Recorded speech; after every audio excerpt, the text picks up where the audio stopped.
Welcome to the Feeding Hour.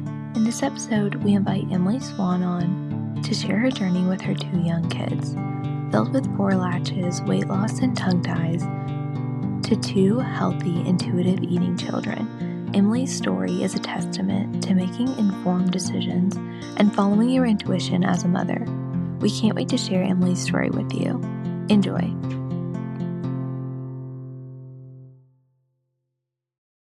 Hey, Abby. Hi, Catherine. How are you? I'm well. How are you? Great. Good. I'm so excited to have our guest today. Would you mind introducing her? Yes, this is Emily from the Love of Breastfeeding, and we're so excited to have her today. She is an IBCLC, started out her career as a nurse, and she has a master's in nutrition, and she's a mom of 2, and she has a really unique perspective on just kind of holistic lifestyle, nutrition, body work, just breastfeeding in general. So I'm so excited to hear about her feeding journeys today and her expertise. Thank y'all so much for having me. Yeah, welcome, Emily. Yeah. We'd love to start out just by telling us who you are and a little bit about your feeding journeys with your children. Take it from Totally. here.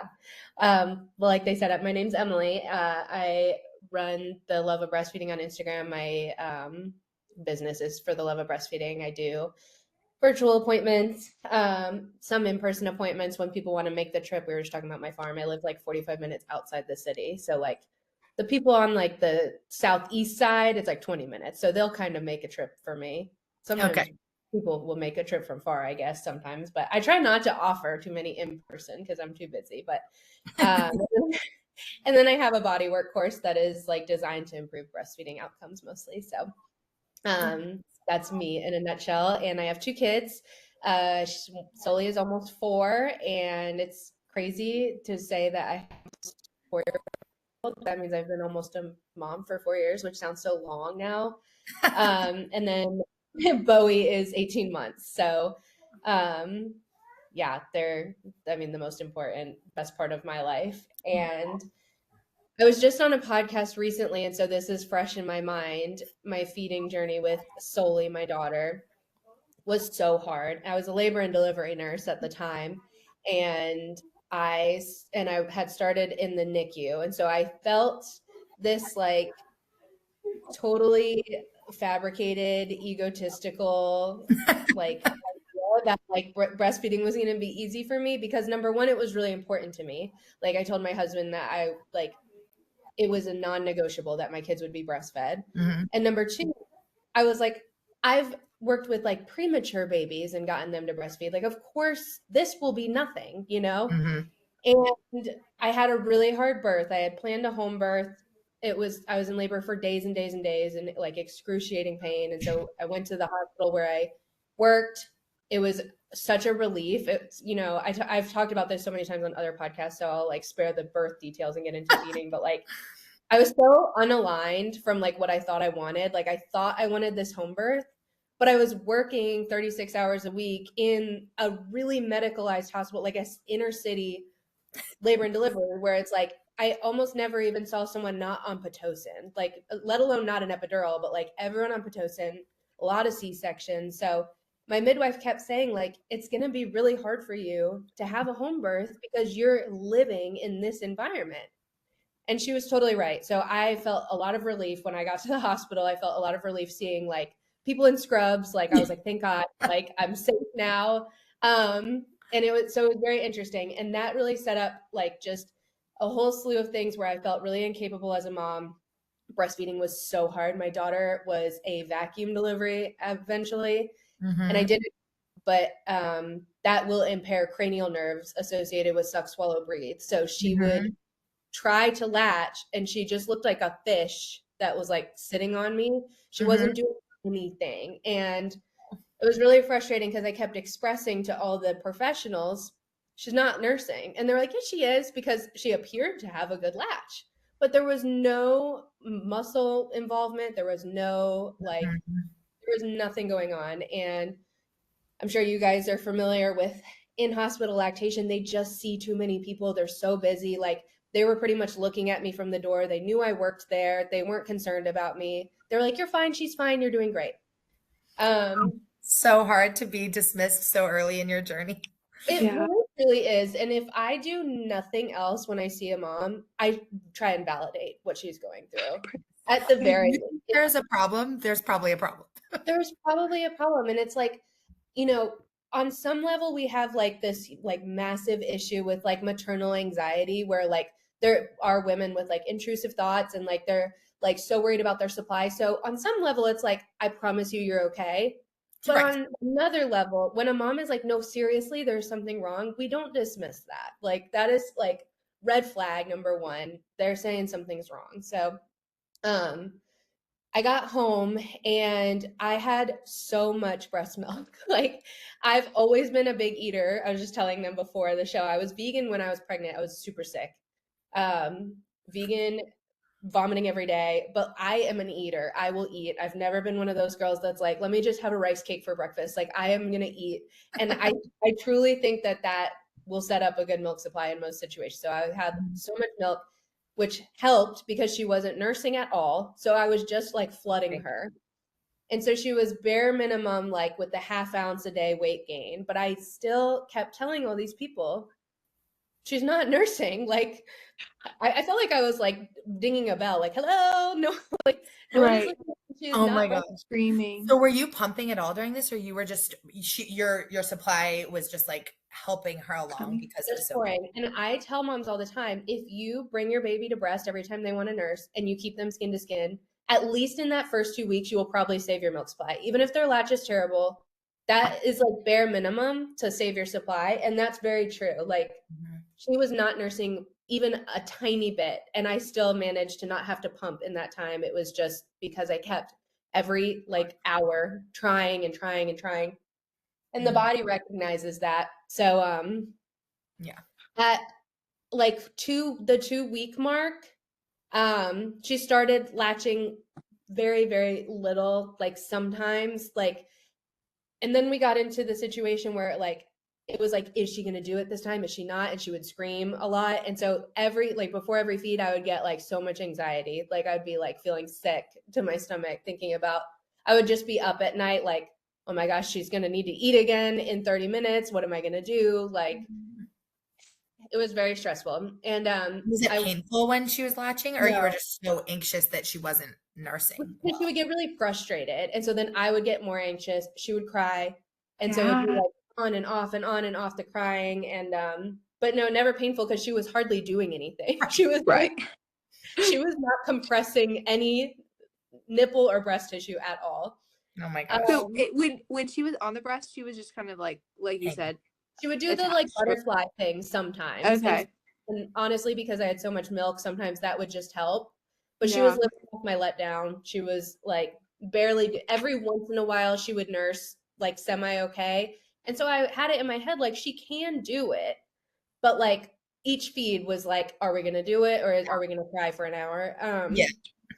Oh, And that's so tough. it was really stressful and like a really painful birth. Had like a 3rd-degree tear. I was in so much pain. I Yeah. felt really alone, like, you know, first time mom, like I felt like no one understood what I was going through.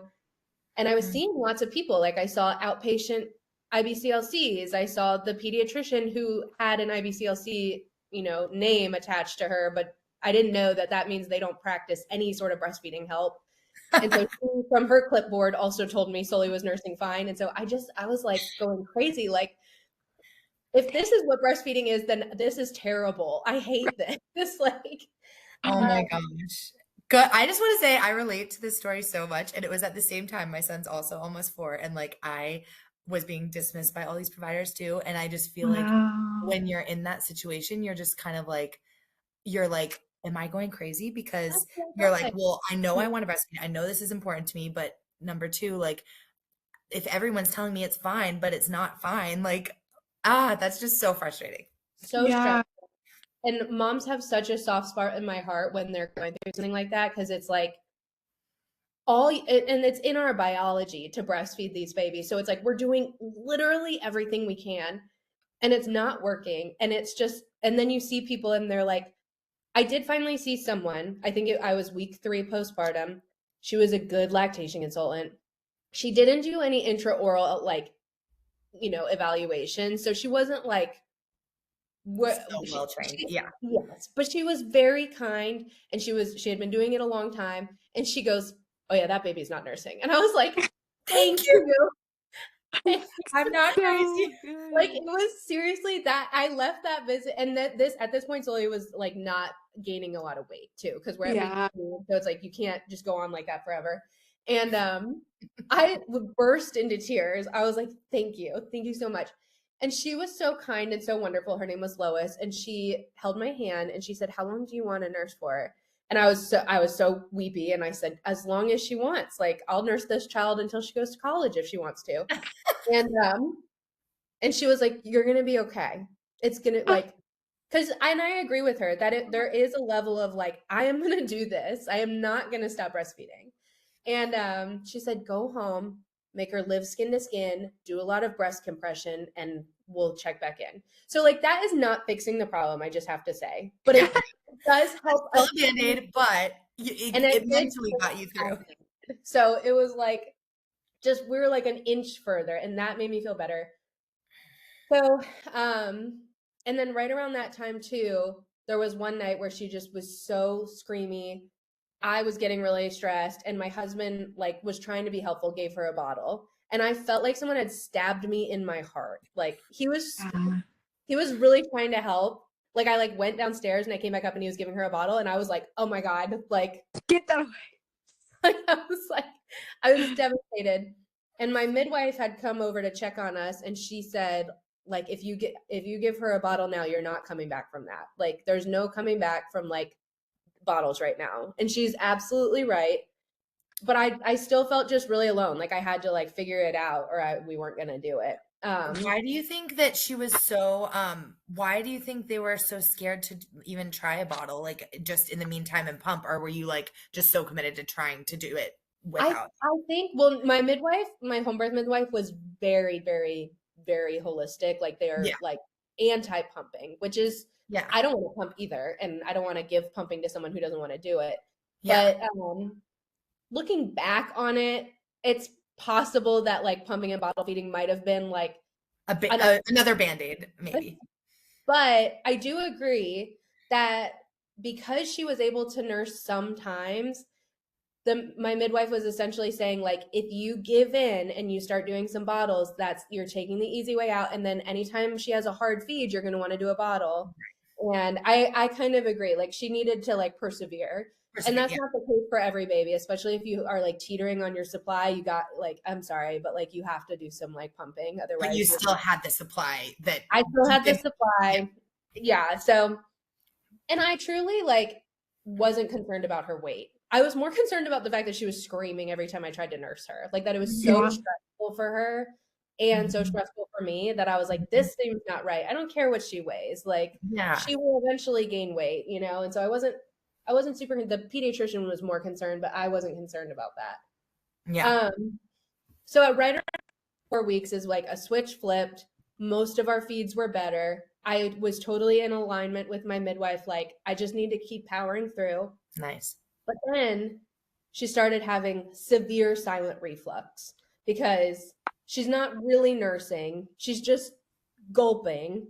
And she's got like a pretty severe, I didn't know this at the time, lip tie, tongue tie too, obviously, but like the lip was really bad. And that's usually associated with that silent reflux because they don't have a good seal, swallowing a lot of air. And so I can't remember all the details. I know I put her, per the pediatrician, on some sort of reflux medication in like desperation because she was still screaming every time I tried to nurse her. She would not take a bottle at this point. We had like missed our window. She wouldn't take a bottle, but she hated breastfeeding. So it was like, it was very stressful.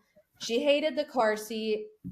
She only wanted just me to hold her, but like not try and breastfeed her. And so she would wait till she was like starving, and then she would do it, and then she would have the reflux. And it was really, I didn't leave my house very much. I was like, yeah, it was pretty tragic. And that is when I didn't know that there were lactation consultants that came to your house. So I found through a friend, a lactation consultant that was really well known in Charlotte. She came to my house. She actually worked on the same labor and delivery unit as me a long time ago. I didn't know her then. We like knew all the same people. I was in my master's program to get a master's degree in public health nutrition. And she was, chit-chatting. I truly remember being like, why is this woman chit-chatting with me so much? Like, I am suffering. And like, she's so chatty. She's like, la, la, la, your plants are dying. I'm like, of course my plants are dying. I'm like, all I can think about is this baby that I'm breastfeeding. Like, and she was so wonderful. She went in my daughter's mouth. She showed me exactly what the problem was. Her tongue wouldn't lateralize. It wouldn't move side to side. It wouldn't manipulate breast tissue. Like, she made everything click so much. Mm-hmm. So crystal clear. And then she said, and she has the tongue and lip tie. She said, you got to get it revised or the reflux isn't going to go away. And I love this woman. She ended up being my mentor, but I like so vehemently disagreed with her. I was like, I'm not doing that. Like, and that's where my practice was born. I was like, because like picture, like, you guys just heard the whole story, but like picture like a mom who's like, I will breastfeed or I will die. That's like what I was thinking. So I'm doing that for like 4 months. I'm like totally crazy. My husband doesn't even know who I am anymore. The baby cries all the time. But I'm like doing it. Like, I'm like, I'm not giving up. I'm going to breastfeed. And then she says, okay, if you want to keep breastfeeding, you got to get her released. And like immediately I was like, no, that's and you're just hearing like cutting my baby's tongue. Like, what am I like? This is the worst thing. Not like, I appreciate you showing me what was going on in her mouth. That makes sense to me, but no. And what I said to her was, I was like, but here's the thing. I was like, sometimes every once in a while, she has a good feed and she doesn't get the reflux after. And so I said, I know that it is possible. We just haven't figured out like how to do it all the time yet. And it was like, and I know this now as a lactation coach, she was like, well, she gets tired because she works too hard and yada, yada.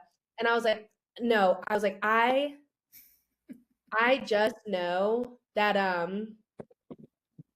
we can fix this. And so she said, okay. She said, would you like to become a lactation consultant and be my student? That's amazing. So it was so funny. I was like, what?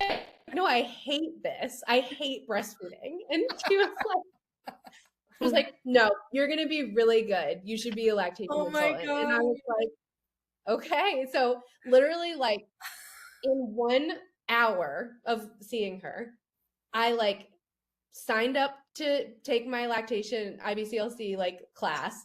She got me situated on like how we were going to fix solely without the release. Cause I was like, I'm not doing it. Wow. And yeah, it was like so incredible. And when I came downstairs and like told my husband about the appointment, he was like, I'm sorry, what? What happened? Like, now you're changing your career? Yeah. Yeah. But it was perfect because I was like, I'm not going back to work. I'm not leaving her for 12-hour shifts. Yeah. And he was like, well, we're not really a single income family. And I was like, we are currently right now because right now and it was just so cool. I mean, it literally felt like I was like learning like lactation, like educationally at the same time that I was learning it like personally. Yeah. So much about my daughter and her body. And this is why I'm like, I'm obsessed with the body work, because I started to notice that like it was her body, like it was not her mouth, even though what Melissa showed me in her mouth made sense. I was like, it's more than that, because what I found, like I was saying, like sometimes it works, is if I nursed her side lying and I literally took her body and like slid it down so that she had so much space here that she wouldn't have the reflux after. And I was like, oh my gosh, like, and I'm not like, I was like, I'm not like a good lactation consultant. I wasn't even like, licensed yet. And I'm like, how did I figure this out? Because you were following your intuition. That's amazing. My daughter. And so it's like the most important thing in the world to me that I figure out what's wrong with her, because it was also at this point, I'm like learning so many things. I'm like, she's sleeping with her mouth open all the time. The mouth breathing is horrible. Everyone's like, that means she needs a frenectomy. I'm like, I'm not doing the frenectomy. So let's figure out how to fix this without that. And like, it just was so much was clicking for me for that year that I felt like my brain was going to explode all the time.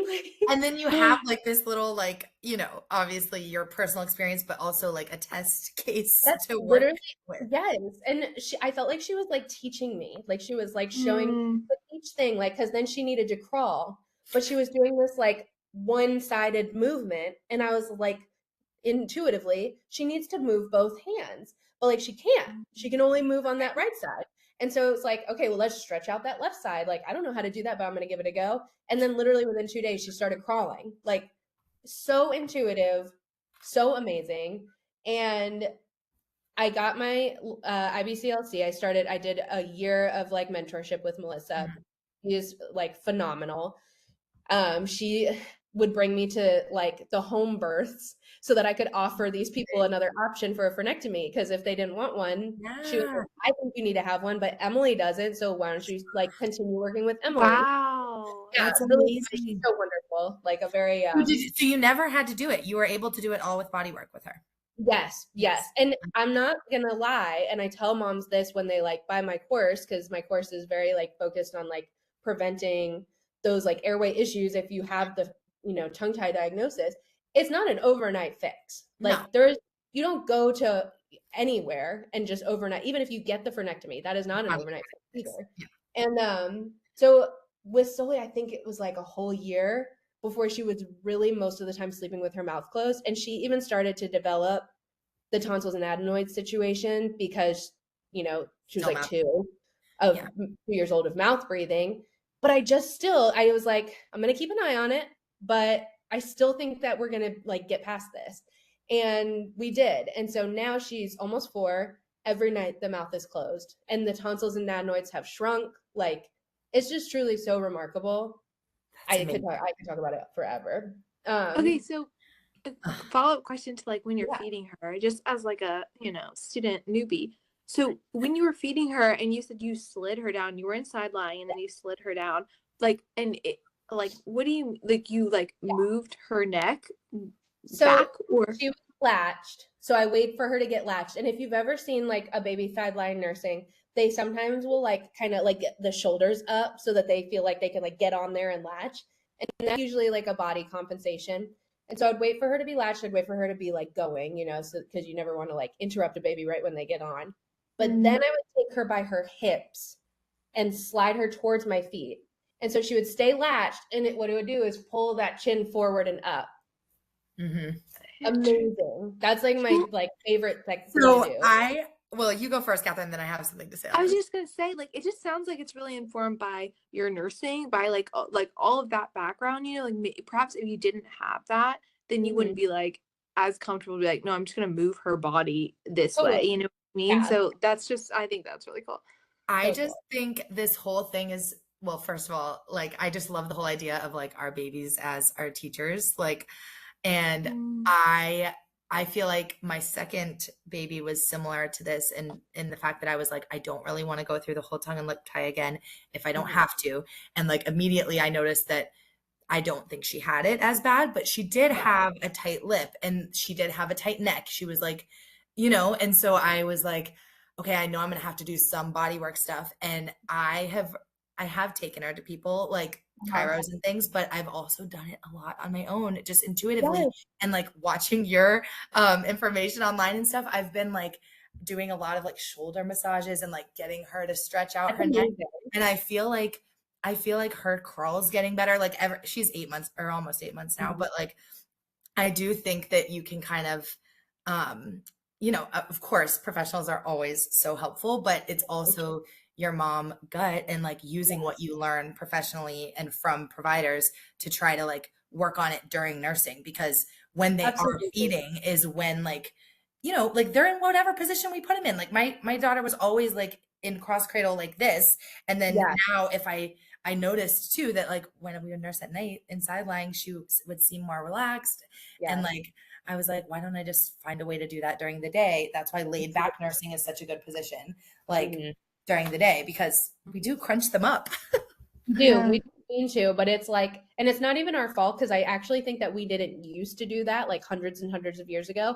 But the way that babies are pictured now is in the swaddle, in the car seat, in the mamaroo. And so we have this like interpretation of what babies look like this and like this, and that's not true. Like babies don't look like that. And even just like you guys have seen the breast crawl, so when a baby comes out of the vagina and goes up to the chest, it will crawl, it will move on all four planes like it's supposed to. It'll turn its head and it'll find the breast.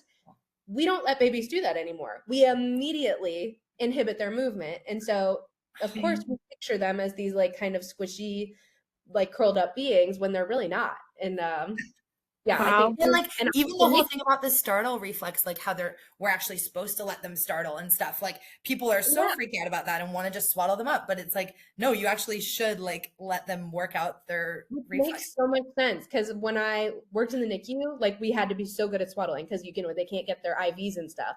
So we swaddled their arms even down, like not across, like down. And when I had Sully, like I had swaddled her for a little while, but then I was like, why would I swaddle her? That's like what we did, like to like completely inhibit movement in the NICU so that they wouldn't pull their IVs out. But like she's not sick, like she needs to be able to move. And so also in the NICU, they're trying to somewhat simulate like okay how it was in the womb, which maybe they do need more compression or whatever. But like if this is a full-term baby out and about, they need to be moving and like doing that. Yeah. Oh my gosh. Oh, I love your story. Okay, so you went through the whole learning to become an IBCLC while learning to breastfeed her, fixing her airway issues, doing your magic. And then when did you, well, anything else you want to say on that story? And then before moving into your second baby. No, that's pretty much it. I spent, like after I got licensed and like I said, Melissa started like being like, here, this is your person. These people are going to want to see you. I did then take like an actual infant bodywork modality. I took CFT, like the Gillespie class. I wasn't in love with it, but then I ended up being on their like database because I took it. And so I got a lot of clients for that. And people would come to me and I would be like, just so you know, I'm not going to do CFT on your baby. Okay, wait, this is craniofacial therapy? Craniosacral therapy, the Gillespie method. Yeah. Okay. And you mostly do, but you do. No, I was doing completely my own thing. Like I was like going completely rogue. And I even had some moms that were like, well, I really want you to do CFT. And I was like, I'm the only person in Charlotte who does CFT on babies. And so they would come to me and I'd be like, I'm sorry, I'm not going to do that. Like you don't want me to do that. You want me to do what I'm good at. You want me to do what I'm good at? Or do you want me to just like pretend to do this CFT thing that I don't agree with, I don't align with? So I'm like, I'm not going to be good at it. And so yeah, some people didn't like that, but I had one lady, she was so funny. She was like very like disturbed by what I wanted to do. And so she went and saw someone else for like PT. And then a week later, her baby was in a helmet. And I was like, ma'am, I could have helped you. Like, come on. Whatever. Yeah.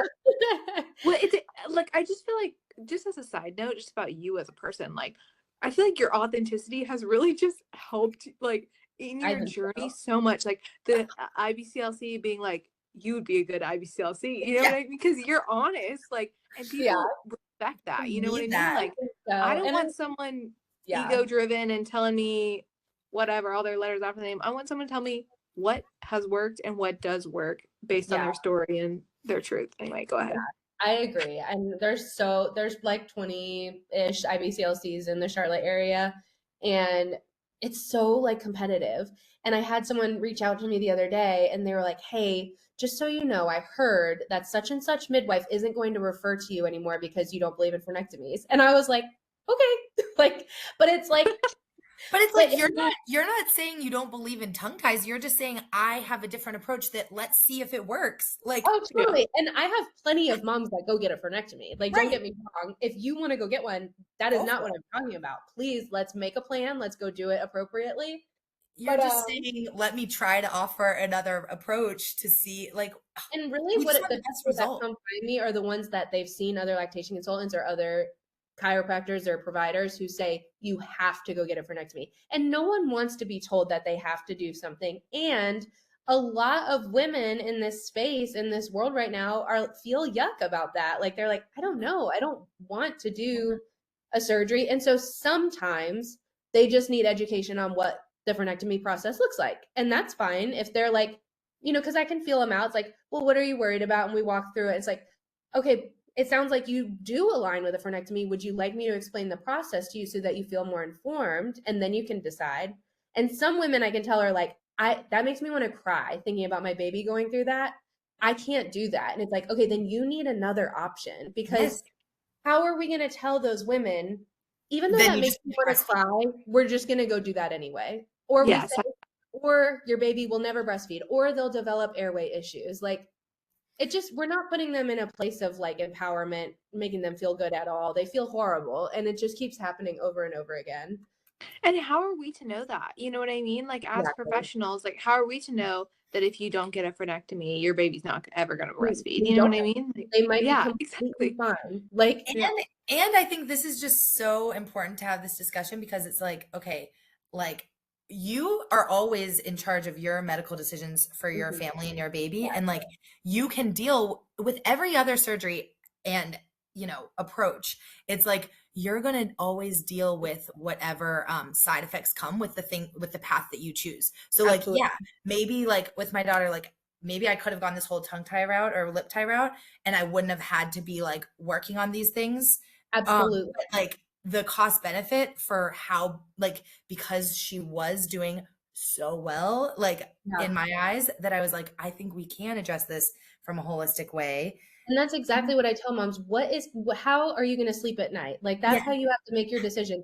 I wouldn't be able to sleep letting my daughter go get a frenectomy. I've seen them. I wouldn't be able to do it. But if you are going to be up all night Googling, oh my gosh, her one tooth is turning in. Does that mean the palate is too high? Is she going to have air? Like, if that is going to make you lose sleep, then And maybe maybe we should explore a frenectomy. Like, there's no right or wrong answer. It's about what's going to make you feel empowered as the mom.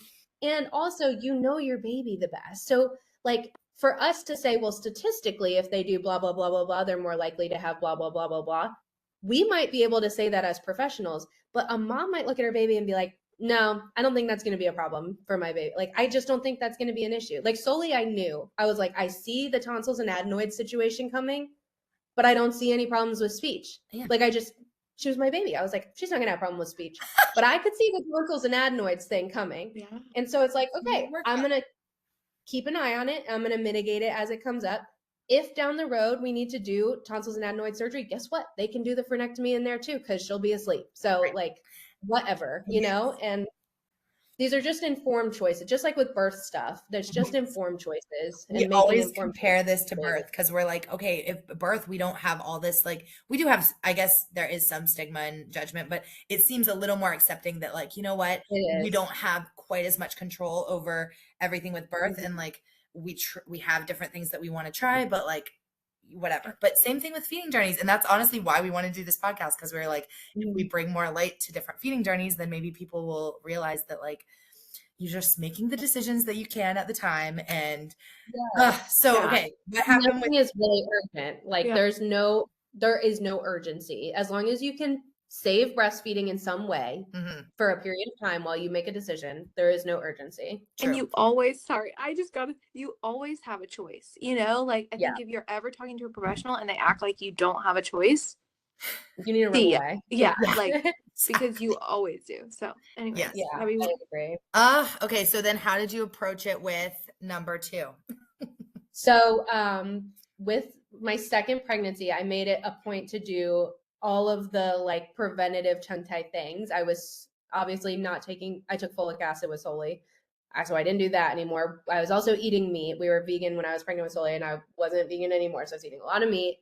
I was doing a lot of movement because I have a really fundamental belief that like everyone is so hyperfixated on this MTFHR genetic mutation right now, because we feel safe as a society saying like, oh, well, what can you do? It's a genetic mutation. What are we going to do? We can't help it.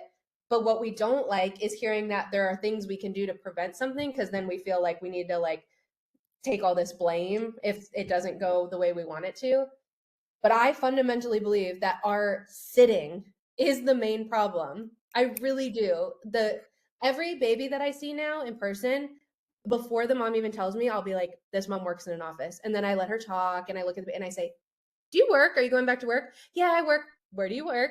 Oh, blah, blah, blah, banking, something. Do you sit at a desk all day? Yes. I can see it on your baby so clearly that they spent their entire 9 months like this, and we might be not having the feeding difficulties that we're having right now had you been a hunter-gatherer and walking and squatting and like moving, Yes. you know, which is like, I'm not saying we need to just totally All be hunter-gatherers, but we need to be mindful of movement. If you work in an office, I strongly believe you should have like one of those walking desks if you're pregnant, because you got to keep moving. You got to move those hips and move the pelvis and create space in your belly. and get the baby to be in a better position so they're not all coming out all tight. Yes. It's so critically important. It's so important. So I did a lot of that. And I ended up, when I was like 35 weeks pregnant, getting something like meningitis. They did hundreds of tests. They couldn't figure out what was wrong. I was like deathly ill and hospitalized like for like a week. And then my water broke, and I was planning first like a home birth, but then I asked my midwife not to even come. I was planning a free birth, and but then I was sick. I was like in the hospital, and he was 35 weeks. So I was like, okay, I'll just deliver him at the hospital. I still know all my people here. I told them no one's allowed to touch me. So I still like kind of like had a free birth where I was like, no one touch me. I'm going to deliver this baby. And then you guys can check on him. Yeah. We can all feel good about that. And I felt really sick. So I had like 105-degree fever while I was in labor. It was horrible. And he came out really hot. So he ended up going to the NICU, which I was okay with because it was just a bad situation. It was young, yeah.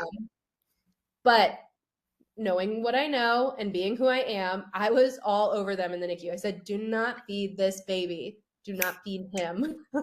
This is my baby. He had bubble CPAP on, which is like a breathing device, and they can't breastfeed when they have that on. So I went in, I said, when is his room air trial? And they said, tomorrow. I said, incorrect. It's right now.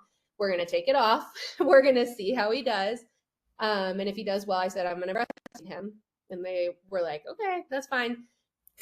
So he did fine. Oh, and so You're with amazing. with my 105-degree fever, all alone too, because my husband had to go get our daughter at home, I would walk. It was such a long walk from the postpartum to NICU. I would walk to the NICU every 2 hours. I would beat them before care times because I was like, they're going to try and feed him. I know they are. Like, they're sneaky in there. And I was like, I'm going to beat them and I'm going to breastfeed him every time. Sick is not even like the words. I felt my liver enzymes were like so high. They were like, are you sure you're not an alcoholic? I was like, no, I'm not an alcoholic. Like, I was just really, really sick. And oh my so God. anyway, we survived. My fever actually broke like the day after he was born. His fever came down. He got to go home, I think, on day 2 or 3. So wasn't the worst situation ever, but obviously not an ideal start. And he was 35 weeks. So he was a little sleepy. Wait, I did not realize we have so many parallels, but it's opposite. My son was 35 weeks, but we stayed in Was the NICU. he? But we stayed in the NICU for 3 weeks. But but because it was my first and he was whatever. But well, I was like, listen, I'm a lactation consultant, I'm a nurse, I will watch him, but I'm taking him home. Like, he is okay. They did not let me, but I wasn't. You sound very confident. I think I was probably like, it's fine, we'll stay. Yeah. Even though inside I was like, let's go home. I really felt like I had to like allow certain things that I normally wouldn't have allowed so that I could get us home sooner. Like they wanted to, since I wouldn't let them feed him, they want to know the amount of what he's eating. They were like, well, then we have to do blood sugars every feed, which I would have normally said no to, but I felt like, okay, if I can prove that his sugars are fine, then they'll let him come home earlier. So it was kind of like, I felt yucky about that. But it's awesome you had like the confidence of a second-time mom to be like, I know how to feed this baby. Like, I'll be fine. Like, I feel like I was still trying to get my milk in because it was the first time. And like, oh yeah. And they were like saying I wasn't making enough milk. I was like, shh, guys, like, come on, stop it. Like, well, it is a dance. Sorry to interrupt, but like between like, because like you don't want to be, if you're so like, yeah, I'm gonna breastfeed, you have to make concessions, or else like there could be other consequences of like, you know. The NICU is a super tricky place because they really have a lot of control over your baby. They can have 2 doctors sign off on anything that overrides what you want to do with your babies, which is really scary, really horrible. And I knew that. And so I was just trying to like play nice while being very assertive. And I think that worked for just getting us home as soon as possible. That's awesome. And how did he do when he nursed great? Like, he was a great breastfeeder. Even day 1, like, I was like, so thankful because I knew that if he wasn't a great nurser, then it would be less likely for us to like go home. But I was like, he's great. He's doing great. And he was huge. He was 7 pounds for 35 weeks. So Oh, wow. he was fine. And when we got home, he was just, I mean, it was like night and day, like between him and my daughter. He nursed and then he would sleep for like 4 or 5 hours and then he'd nurse and he was huge. Like he was getting so big so fast. And we would eat dinner and he would be asleep on the table, like just completely asleep on the table, just so relaxed. Amazing. I was doing my body work on him day one. Like he was like the best. He still is. He's the best baby. I'm obsessed with him. He's still breastfeeding a ton. And he's so like good. He's the sweetest. And it was such a like, I think that we have like redemptive babies, even if we don't get into this field, but I really felt like he was like such a shining example of like, I believe all these things about my work. I believe all these things professionally. And this is my proof that like what I believe, I think works, for me. Oh my God. Like I have friends or like friends of friends that are like, my baby doesn't sleep. They don't, want to nurse. It's like, I want to help you so badly. They aren't asking me for help, so I'm not going to give it. But like, right. I know I could help you. Like, yeah, I could help. And it's just so, but it's really special that it at least has helped my family. And like, I talk about this with Sully all the time. Like I go to sleep every night. They're in my bed. I love having them in my bed. I go to sleep every night. And the last thing I do before I close my eyes is I look at her and I just am like, I can't believe her mouth is closed. I can't believe she sleeps so good. I can't believe she's literally the healthiest girl that I've ever met. She's so vibrant and so wonderful. And I have pictures of her as like a 6-month-old and she was gray. Like she looked lifeless. And it's like so insane to me just how different she looks and like how good my son looks without me having to hardly even do anything because I did all this like prep work instead versus like doing stuff on the back end like I did with my daughter. And it's just really cool. And I'm obsessed with my work. Yes. Wow. Amazing. I mean, like in my because it really does help like set the foundation for like their craniofacial growth, like their, their breathing patterns, their nervous system, like being calm, like, attachment, their attachment to you, knowing that they have a Yes. mom that's going to fight to like for them, going to learn about their development, going to learn about what's going on with their unique needs. Like that's a security as an infant that you're like, okay, I'm okay in this world, That's awesome. Oh yeah. Love it. Oh my gosh. Wow. I love your story. I'm obsessed with this. I know. There's so many things that I could talk more about. And I do want to touch, like, before we close on, okay, first of all, well, that's kind of a setup question, but I was going to ask, do you think your lifestyle changes in terms of diet? Like you have your master's in nutrition, did affect like the second birth and whatnot. And do you want to speak a little bit about that? Even how well he did as a preemie, like that's amazing. I fundamentally believe. I mean, first of all, my second pregnancy, I wasn't nearly as sick. Like with Sully, I threw up every day, 9 months, multiple times a day.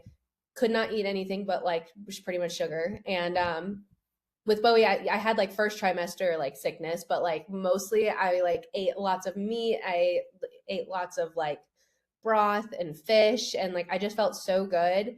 And even just like moving, like the movement, like with Sully, I watched the entire season or series of Grey's Anatomy while I was pregnant with her, and then I worked night shift 36 hours a week at the hospital. So like the life, I'm sorry, but that is just not breeding healthy babies. Like, and I know that I know when we're pregnant, I know that we're like, oh, but I'm tired, I gotta lay down. And yes, we do need to rest, but also we need to get up. Like and I'm so excited for my next baby when I have to milk a cow my entire pregnancy. What that is going to do for my body is like phenomenal in my mind. Oh my gosh, and for that baby's body. Seriously. I mean, I just picture it as being like majestic, like and beautiful. And it's not even just eating meat, but it's like learning. I took someone's class and I really liked it. Learning about the like our biology and our cells and how our body like creates energy, and then like formulating my diet based off of that like made a lot of sense to me. And I agree that I think that's why I gave birth to such a robust premature baby, sick premature baby, very sick. He was very sick. High Like, fever, all this stuff. yeah, he was extremely sick, and yet he totally fine. Like 12 hours, and he was like, fine. I could have taken him home. In fact, I regret. I was like, we should have stayed home. Like, but I didn't know, But at the time. good to be careful. Just But to be safe, I was like, no, it's fine. But once I checked on him in there, I was like, oh, we should have stayed this home. baby's John. fine. You're like 7 pounds. He's basically he's fine. I was like, he's perfect. He weighs as much as Sully did. She was 39 weeks. Right. Oh my It's god. amazing. So it's really cool. Wow. Amazing. And I think like watching them, like especially with like their food now, like we like got a cold last week or something, and like both my kids, it was so fascinating to see like their diet adjusted. Like normally they're very like meat, fruit, like raw milk. They, love that. But when they were sick, they both were asking me for orange juice. They both wanted me to make soup with broth. They were just drinking the broth. They weren't eating the food out of it. Like it's Like so cool intuitive. because they're so intuitive with their eating because they've been set up for success that I just think that's like the coolest thing. Wow. Yeah. Right. Yeah. Like the sharing stories, the fact that you can say like with my first baby, I was working 12-hour shifts, like, all these things of like, there's no shame in it. You're just like, okay, No. and now with my second baby, I can do Look at better. that. Like, Yeah. No, that is I often literally use the whole point. the analogy of like one time Sully was 2 and I like snapped at her. I like totally lost it. I snapped at her. And that I feel shame about because I know better than to yell at a 2-year-old. But what I feel no shame about is the fact that I was vegan, the fact that like I had that horrible first Yeah. birth, like because I didn't know. And like when you know better, you do better. So like that's how I feel about moms that like get the frenectomy with their first and deeply regret it. And they come to me and they're so upset. And it's like, you don't have to be upset. It's okay. Yeah. Like you did That was not, one way to approach it that you knew at the time. Yeah. that felt like the right thing for you to do at that time, and that is totally okay. There's no shame in that. But yeah, no, and just like being empowered and being learning in like every season. Like I'm still learning about what's going to be the best thing for them.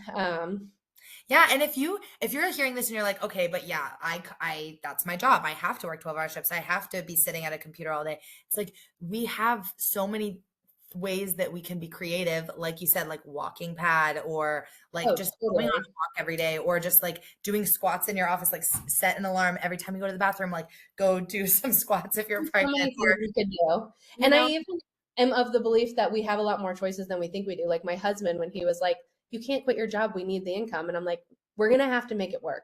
And like, we really had to tighten our budget, like to a really uncomfortable level, but like, it was more important for me to be home with my kids. So sometimes now when I see clients, I say, hey, what's the situation? Can you quit your job? And they're like, what? I had a woman I saw recently, she was a doctor. And I was like, this baby really needs you. Like, can you quit your job?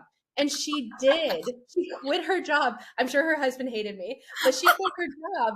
And she made me quit my job. And she saved breastfeeding just by holding this baby, which it was like, I was like, this baby needs you to hold her. That's the problem.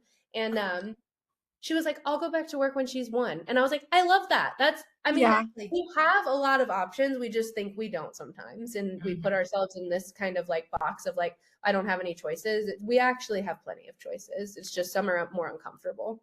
Yeah. And you sharing the story of having healthy children that when they're sick, they intuitively know to drink orange juice. Like, think about how much you are, like, if you were looking for financially, like saving in like care, you know what I mean? Like, my kids have never been to the doctor. Like, I don't pay we don't even have health insurance. And, so like, maybe we should, but we don't currently. My husband and I both own our own business, so it's a little tricky. But like, we don't pay for those things. And even like, like you think about like tubes procedures that like a lot of kids are getting or whatever, all kinds of things, dental issues for like teeth.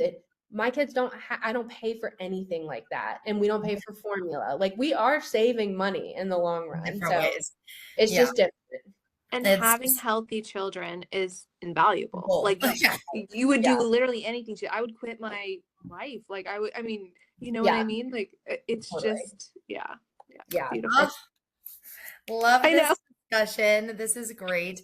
Wait, what's we do try to ask everyone, what is your best advice that you would give your former self? Like when you were really in the thick of it, going through the challenges, like not being able to breastfeed. She's crying all the time. Like, what do you wish you could have told yourself at that time? I think about this all the time. I wish I would have told myself, go outside. Go outside.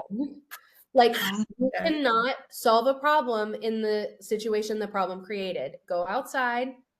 And like, I tell moms this all the time, like, eat some food, go outside, stop trying to fix the breastfeeding issues until you've really fixed yourself, like fueled yourself up, because I was not in a place where I was able to work on that. I was just like spiraling, you know? Yeah. And and anxiety, like they do feed off our anxiety. Like even now, like if I, without a doubt, if I ever like plan a call after bedtime or something, then my son takes like an hour to fall asleep. No, well, he can feel my energy that I want him to fall asleep. So then he doesn't. Or they fall asleep and wake up like 10 minutes later. And you're like, I'm sorry, what? You've never done that. Like you always sleep for like 2 hours, then you get in my bed.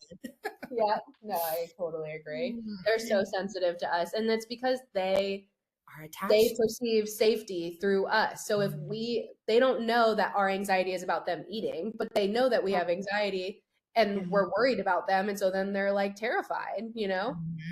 Yeah. And that is what kept them alive in the womb. You know what I mean? That co-regulation. Like, so it's like, duh, it's going to keep going after birth. And it's what kind of keeps them alive, like, forever. Them knowing, well, at least until they're like independent people, but like especially in infancy or like the first 5 years, like they need to know that they are attached to you for them to feel safe to like explore the world, basically. Absolutely. Oh my goodness. Thank you so much, yes, Emily.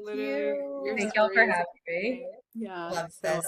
Awesome. Oh my gosh. Right? Okay. Emily, where can people find you? Or do you want to, I'm on Instagram at The Love of Breastfeeding, and my course is in my bio link, and that's all the body work I did on Soleil to avoid the tongue tie release and then the tonsils and adenoid surgery. And then if you want to book an appointment, you can book an appointment through my bio link as well. And then my student and I, our podcast is launching. Oh, you're doing one too. Oh my gosh. That's so exciting. What's it called? Or have you not? It's called Maiden's Path, Mother's Root. So it should be very cool. I'm very excited about it. Oh my gosh. When is it launching? Our first episode comes out this Monday. Okay. We will be listening. Yeah. Well, thank you so much. Thank you. All right. See you, Emily. Bye, you guys. Thank you guys so much for listening. If you are interested in learning more about attachment feeding or have any feedback for us at all, please email us at thefeedinghourpodcast@gmail.com. You can also sign up for our email list in the link in the show notes to be the first to know when a new episode is released. See you next time, and happy feeding.